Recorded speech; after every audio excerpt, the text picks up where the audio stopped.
আল্লাহ রাসূল বলেছেন তোমার 50টা ছেলেও যদি হয় তারপরেও তোমাকে জান্নাতের ঘোষণা আমি রাসূল দিতে পারলাম না, কিন্তু তোমার যদি 3টার কথা আসছে, 2টা আসছে, 1টা আসছে, আল্লাহ যদি একটা মেয়েও দেয় তাকে যদি তুমি সুন্দর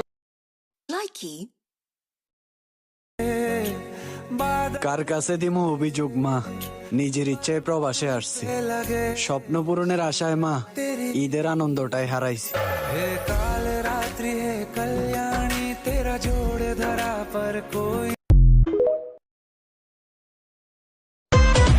বন্ধুরে, তোর ঈদের দাওয়াত থাকলো বুঝলি, তুই তো কিপটা, দাওয়াত দিবি না, তাই আমি দিয়ে রাখলাম, আসিস। ঈদ ঈদ ঈদ ঈদ ঈদ এসেছে।